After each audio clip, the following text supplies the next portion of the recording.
Sina Shirayuki at Headmistress Ichino's ay may meeting sa kanyang opisina habang nagsisimula. Nakuha ni Hiroto ang Indigo Star mula sa kanyang pakikipaglaban kay Kaguzaki.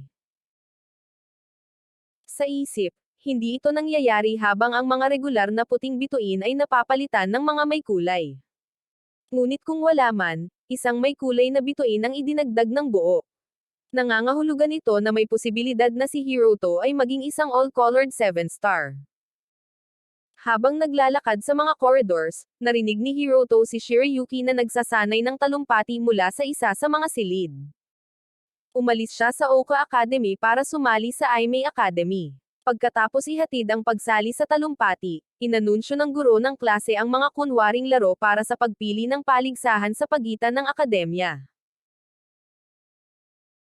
Ang mode ng larong ito ay hindi magsasangkot ng pagpapalitan ng mga bituin, ito ay isang last man standing na laro.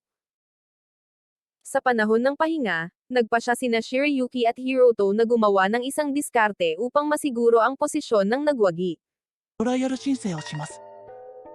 申請は自動で受諾され、決着がつくまでは他の申請をすることも、受けることもできなくなる。これが交戦状態です。 Sila ay nag-ambala ni Akizuki Noa, isang batang babae mula sa 3 taon. Sinubukan niyang patulan si Hiroto, alam niyang siya ang pinakasikat na estudyante sa paligid, ngunit pinayuhan ni Shirayuki si Hiroto na layuan si Akizuki dahil sa kanyang reputasyon bilang 6 na bituin na maliit na demonyo. ねえヒロトくん無視なの？こんなに可愛いのあちゃんが話しかけてるのにひどくない？ Pagkatapos ay tumungo si Hiroto kay Headmistress Ichino's. Siya ay dumanas ng maraming problema para ilipat si Shirayuki sa Aimei Academy at nangangailangan ng kapalit.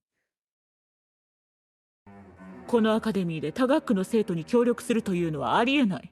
よって体裁を保つために彼女を英明に転校させた。区内選抜戦で君を勝たせるためにも白雪を引き抜く必要はあったしね。 Nagpatuloy siya upang ipaalam kay Hiroto ang tungkol sa Green Star na ninakaw habang dinadala. Ito ay pinaniniwalaan na may kapangyarihan ng ilang kakayahan sa pagbabago ng perception at maaaring maging lubhang mapanganib sa mga maling kamay. Naniniwala si Ichino's na ang taong nagnakaw nito ay susunod kay Hiroto sa panahon ng kaganapan, at kailangan niya ng tulong nito upang maalis ang salarin. Magsisimula na ang araw ng trial tournament. Si Hiroto at Shirayuki ay umiiwas sa pinakamaraming tao hanggat maaari. Sa kasamaang palad, pagkatapos ng lecture, nabigo ang jamang naharangan ang hamon na ipinadala ni Akizuki. Sa gabing iyon, nagsusumikap si Kagaya sa pagbuo ng isang bagong application upang maiwasan ang pagtanggap ng mga hamon. Kinukuha ng application ang anumang imbitasyon na natanggap ni Hiroto at inilipat ito sa device ni Shirayuki, kaya tinanggap sila ni Shirayuki sa halip. Mayroon din itong feature na emergency bail, na isang beses lang magagamit.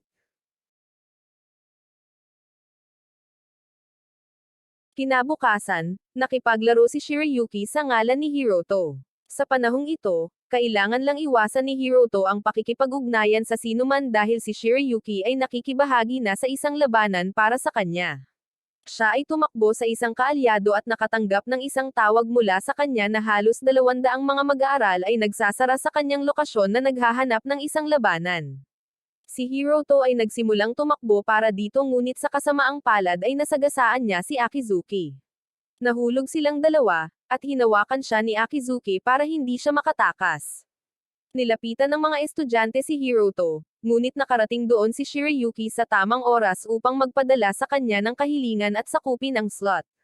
Ang plano ni Akizuki ay matagumpay pa rin dahil ngayon maraming mga estudyante ang nakakita kay Hiroto na aktibong umiiwas sa labanan, na inilalagay ang kanyang pangalan sa isang kadudad-ang posisyon. Kalaunan ng gabing iyon, napagtanto ni Shirayuki na wala silang anumang cutlet sauce para sa hapunan at umalis sa dorm para bumili ng ilan sa tindahan.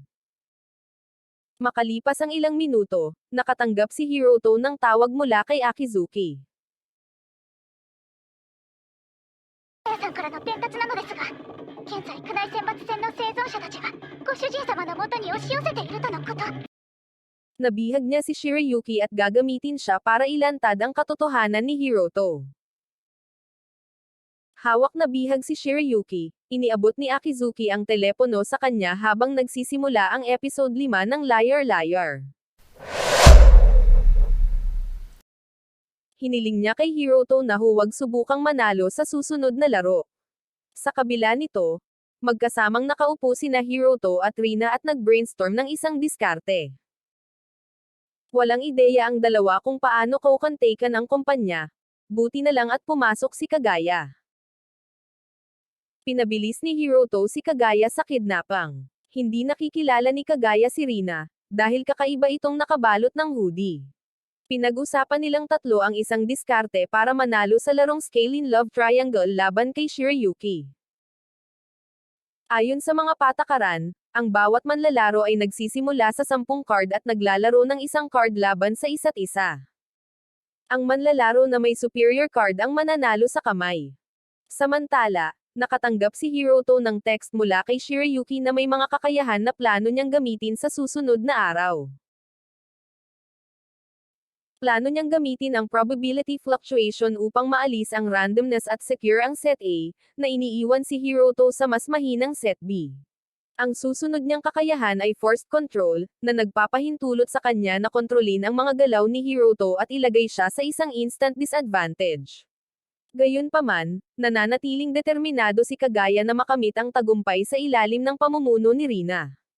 Ang tatlong brainstorm ang lahat ng posibleng kakayahan at card na magagamit sa laro.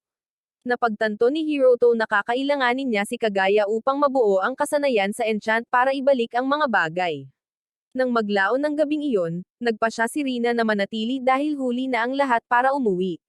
Natapos niya ang pagbabahagi ng silid kay Hiroto at binigyan siya ng isang card na nagpapahintulot sa kanya na mag-install ng anumang pambihirang kakayahan. Kinabukasan, naghanda sina Hiroto at Yuki para sa laro. Gaya ng inaasahan, ginagamit ni Yuki ang probability fluctuation para makuha ang mas malakas na set at pagkatapos ay forced control para kunin ang 7 card sa kanyang panig. Napansin din ni Hiroto na sinasayang ni Yuki ang kanyang undefeatable hero card, na binawasan ang kabuoang bilang ng mga card sa 20. Napagtanto niyang si Yuki ay gumagawa lang ng opening para sa isang draw match at nabanggit lang niya na hindi siya nanalo. Sa paghahayag na ito, ina-activate ni Hiroto ang kakayahan ng afterthought para asahan ang mga karagdagang galaw ni Yuki. Sinadya nilang maglaro ng mga baraha upang matiyak na mananalo si Yuki sa lahat ng mga kamay, at sa pangalawang huling card, ginagamit ni Hiroto ang kanyang Trojan Horse card. Ibinabalik ng card na ito ang 50% ng koleksyon ng kalaban sa user, na nagre-resulta sa pagwawakas ng laban bilang isang draw. Labis na nagalit si Akizuki sa kinalabasan na ito. Hinarap siya nina Hiroto at Yuki tungkol sa kanyang mga pagtatangka na suruan si Hiroto. Alam ni Yuki ang tungkol sa spyware at may ebidensya ng pakikialam ni Akizuki sa kanyang device. Inamin ni Akizuki na selos ang nagtulak sa kanyang mga aksyon. Napagtanto ang lawak ng kanyang mga aksyon, napagtanto ni Akizuki na ipinagbili niya ang kanyang kaluluwa sa Diablo at hindi siya tumigil doon. Pinag-iisipan niyang i-activate ang spyware at sirain ang lahat ng data sa device ni Yuki. Ito ay haantong sa pagpapatalsik kay Yuki mula sa Academy Island. Gayunpaman, alam din niya na ang gayong marahas na hakbang ay makakakuha ng pansin sa kanyang sarili. Sa isang desperadong hakbang, tumalon siya sa likod ni Yuki, itinali ang kanyang mga kamay, at binyantaan si Hiroto na sasaktan si Yuki. Hinihingi ni Akizuki ang isa pang laro, ngunit sa pagkakataong ito ay hindi ito magiging pagsubok, ito ay magiging isang tunay na labanan para sa mga bituin.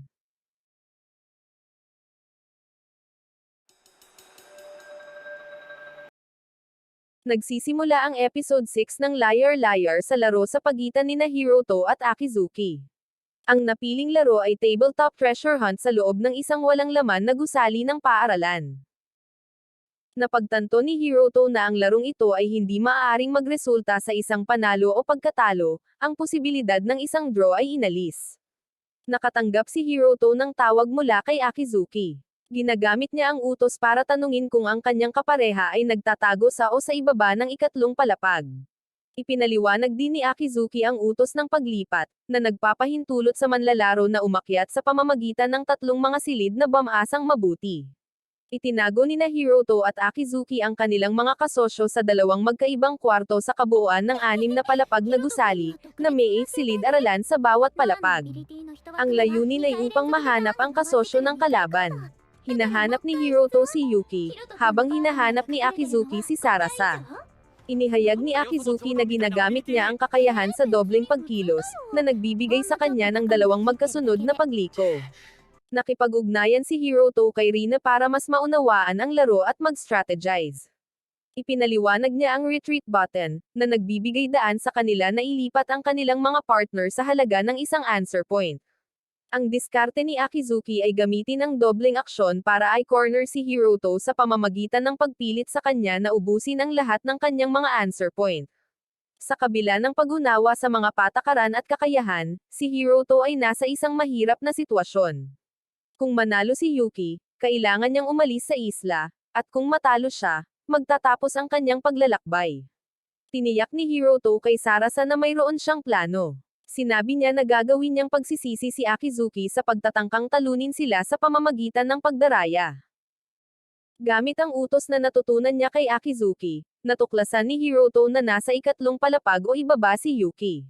Gumalaw siya ng 3 puwang at tinapos ang kanyang pagliko. Ginagamit ni Akizuki ang dobleng aksyon para paliitin ang posibleng lokasyon ng Sarasa sa dalawang lugar. Para sa susunod na pagliko, umaasa si Hiroto na umasa sa paghak ni Kagaya upang matukoy ang lokasyon ni Yuki. Gayunpaman, ginagamit ni Akizuki ang Area Barrier ability, na pumipigil sa panlabas na komunikasyon ng server. Napagtanto ni Hiroto na kailangan niyang umasa sa kadalubhasaan ni Sarasa para sa kanyang mga galaw. Ginamit ni Hiroto ang ekspertong payo ni Sarasa para malaman na ang lokasyon ni Yuki ay Classroom 1K. Nagawa rin ni Akizuki na paliitin ang lokasyon ni Sarasa sa Silid-Aralan 2I. Sa mga tumpak na hula sa magkabilang panig, ginagamit ni Akizuki ang kanyang opsyon sa pag-urong upang ilipat si Yuki sa ibang silid-aralan, na nawalan ng isang sagot na puntos. Ganoon din ang ginawa ni Hiroto, inilipat si Sarasa sa ibang silid-aralan habang isinakripisyo ang isang sagot. Dahil sa pagbabago sa mga silid-aralan, kailangan ni Yuki na maglakad at mag-cross ang landas kasama si Hiroto. Dahil sa pag-aalala, pinayuhan siya ni Hiroto na medyo nilalamig ito pagkalipas ng 10 PM at iminumungkahin na painitin niya ang silid upang maiwasan ang sipon. Napagtanto ni Hiroto na inaabangan ni Akizuki ang kanyang mga galaw dahil sa epekto ng Green Star sa buong labanan sa eliminasyon sa buong campus. Gayunpaman, hindi niya mahuhulaan ang mga galaw na ginawa ni Sarasa.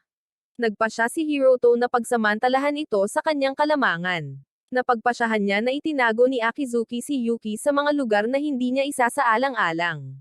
Kaya, nagpasya siyang gabayan siya ni Sarasa sa bawat hakbang. Ginagamit ng Sarasa ang impormasyon tungkol sa kanilang kasalukuyang lokasyon at madaling ma-access na mga lugar upang paliitin ang mga potensyal na lokasyon ni Yuki sa 3 silid, 3E, 3J, o 3L. Si Akizuki ay nagalit at naguguluhan kung paano ito pinakipot ni Hiroto. Para maiwasan ang pagkatalo, gumamit si Akizuki ng isa pang answer point para umatras at random na ilipat si Yuki. Naging balisa si Sarasa sa hindi inaasahang pagbabagong ito, ngunit tiniyak ni Hiroto sa kanya na mayroon siyang plano. Sa ikalimang pagliko, ginagamit na ng dalawang manlalaro ang kanilang pangalawang opsyon sa pag-urong. Pinahaba ni Hiroto ang laro sa pamamagitan ng pakikipag-usap hanggang 10 PM. Bago sumapit ang oras ng 10 PM, kumpiyansa na tinawag ni Hiroto ang classroom na 3G bilang lokasyon ni Yuki. Laking gulat ni Akizuki sa bilis niyang natukoy ang lokasyon. Ipinaalala ni Hiroto sa kanya ang payo na ibinigay niya kay Yuki noong unang pag-urong, na humihiling sa kanya na manatiling mainit kapag 10 na. Nakuha ni Yuki ang clue na ito at binuksan ang air conditioning sa kanyang silid-aralan, na sumasalamin sa monitor ng staff room. Palihim na inilagay ni Hiroto si Yuki sa staff room para ihatid ang binabasa ng monitor. Pagkatapos ay ibinunyag ni Akizuki ang kanyang pangwakas na kakayahan, ang Alter Fate, na nagpabago sa sagot ni Hiroto upang hindi mangyari. Nagmamadali siyang pumunta sa staff room, kung saan nakita niya ang partner ni Hiroto. Natigilan siya nang matuklasan na si Sarasa ang kapareha ni Hiroto. Inilabas ni Hiroto ang kanyang pinch hitter ability card. Ang kakayahang ito ay maaaring gamitin mula sa labas ng isang aktibong laro. Ginamit ni Yuki ang card para makipagpalitan ng pwesto kay Hiroto. Nangangahulugan ito na tinalo ni Akizuki si Yuki at hindi si Hiroto, na humahad lang sa kanyang plano. Ang mga kakayahan na inilipat ni Akizuki sa device ni Yuki ay automatikong bumabalik sa kay Akizuki dahil sa swap, na nagiging walang silbi. Kung wala ang mga kakayahan na ito, hindi na ma-hostage ni Akizuki si Yuki. Nakipag-usap si Hiroto kay Akizuki, at ipinaliwanag niya ang mga motibo sa kanyang mga aksyon. Gusto niyang maging bahagi ng mga grade school ng isla, ngunit tinanggap lamang nila ang mga piling kandidato. Bilang resulta, nagsumikap siyang maging nangungunang estudyante sa Aimei Academy, at sinira ni Hiroto ang lahat para sa kanya. Inamin niya na ang punong guro ng Seiho Academy sa Distrito 12 ay nag-alok na tuparin ang kanyang mga pangarap kung matalo niya si Hiroto at makuha ang kanyang mga bituin. Humingi siya ng paumanhin sa pagsisikap na saktan si Yuki at ipinahayag ang kanyang kalungkutan, na kinikilala na maaring ito na ang kanyang huling araw sa isla. At dito nagtatapos ang Kabanata Liar Liar sa episode na 2. Hanggang sa susunod. Thank you for watching. At kung nagugustuhan nyo ang video na to, huwag kalimutan na i-like, subscribe and hit the notification bell para updated kayo sa mga susunod na video na i-upload ko.